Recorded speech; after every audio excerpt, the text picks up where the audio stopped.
Hello and welcome to Wisdom Trek. This is Guthrie Chamberlain, and I'm your guide to wisdom and creating a living legacy. Thank you for joining us for our 7-day-a-week, 7 Minutes of Wisdom podcast. This is day 101 of our trek, and yesterday we came to understand that life is like working in a farm field. We need to take time to look up in gratitude, look around to help others, and then focus on the work at hand. Today we want to understand how life is like a clock. In celebration of passing the milestone of our 100th day on our Wisdom Trek, we have a special gift that we're giving out to 7 of our fellow trekkers to show our appreciation to our faithful team members.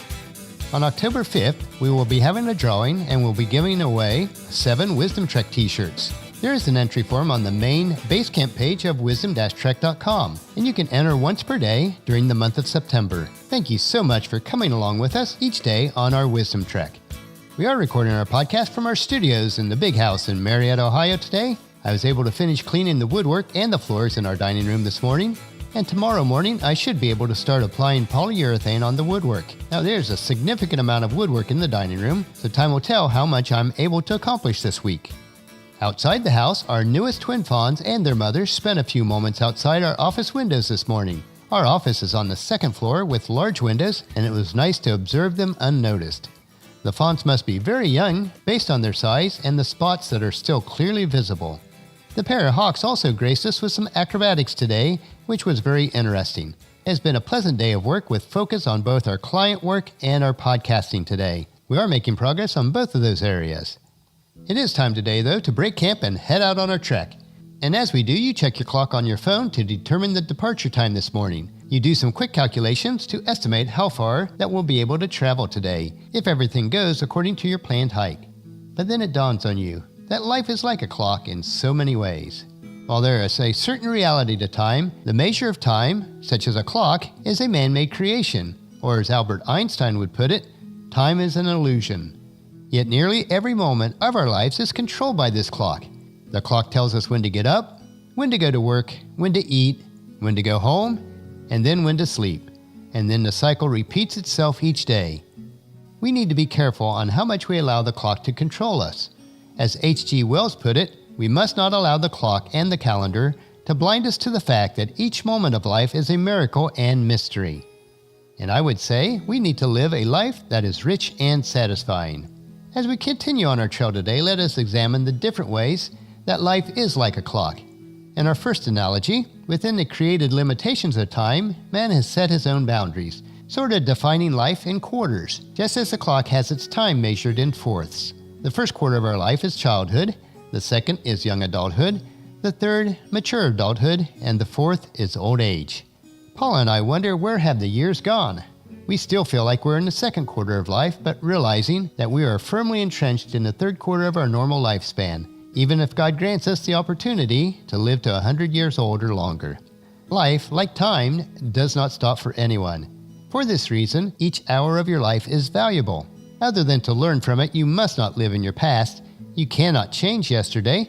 You can only make the most of today and look with hope toward tomorrow. So live fully and enjoy each day, for you will never have another opportunity to live this day again. Take time to be kind both to yourself and others. You need to make sure that you utilize your time to make the greatest impact. The Apostle Paul put it this way in his letter to the church at Ephesus, chapter 5, verses 15 through 17. So be careful how you live. Don't live like fools, but like those who are wise. Make the most of every opportunity in these evil days. Don't act thoughtlessly, but understand what the Lord wants you to do. Next, let's look at a second analogy of how life is like a clock. The measurement of time is broken down into seconds, minutes, and hours. As God's most precious of all creations, we are made in His image, and we are made up of mind, body, and spirit. The mind is like the seconds, moving at the fastest rate. We are constantly thinking and planning. The body is like the minutes, controlled by our minds to take action based on the decisions of our minds. And our spirit is the reflection of the accumulation of our thoughts and actions. What is your spirit reflecting today? There is really no separation of the three. All are intertwined to make us who we really are. We scheme and plan in our minds, we take action with our body, and in our spirit we feel like we are in control of our destiny. Our lives, to a certain extent, is the sum of our choices, but it is God who is the final timekeeper. As Jesus' half-brother James wrote in his letter to the dispersed Hebrew nation In James chapter 4, verses 13 through 17, he said, "Look here, you who say, 'Today and tomorrow we are going into a certain town, and we will stay there a year. We will do business there and make a profit.' How do you know what your life will be like tomorrow? Your life is like a morning fog. It is here for a little while, then it's gone. What you ought to say is, 'If the Lord wants us to, we will live and do this and that.' Otherwise you are boasting about your own pretentious plans, and all such boasting is evil. Remember, it is sin to know what you ought to do and then not do it." As we round out today, I'd like to read a poem by Robert H. Smith. "The clock of life is wound but once, and no man has the power to tell just when the hands will stop, at late or early hour. To lose one's wealth is sad indeed. To lose one's health is more. To lose one's soul is such a loss that no man can restore. The present only is your own. So live, love, toil with a will. Place no faith in tomorrow, for the clock may then be still."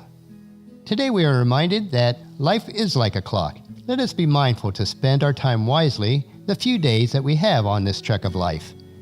But until then, let's keep moving forward each day. So join us tomorrow for another day of Wisdom Trek, creating a legacy. And tomorrow we will learn why our life is like a river.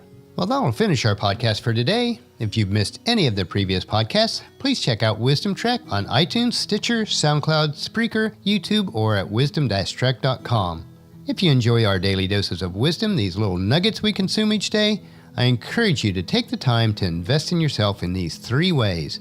Invest with your time in improving Wisdom Trek by leaving your name, email address, and a comment on our website so that we can provide you with the wisdom and insights that best fit your needs. Number 2, invest in yourself by listening to your 7 minutes of wisdom through the Wisdom Trek podcast each day. And the best way to do this is to subscribe at iTunes or Stitcher and have it downloaded to you automatically.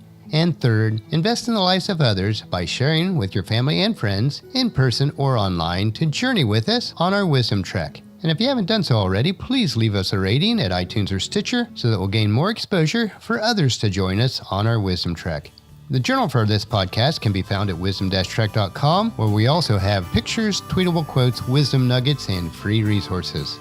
Thank you for allowing me to be your guide, mentor, but most importantly, your friend, as I serve you through the Wisdom Trek podcast and journal each day. As we take this trek together, let us always live abundantly or fully, love unconditionally, listen intentionally, learn continuously, lend to others generously, lead with integrity, and leave a living legacy each day. This is Guthrie Chamberlain reminding you to keep moving forward, enjoy your journey, and create a great day every day. See you tomorrow.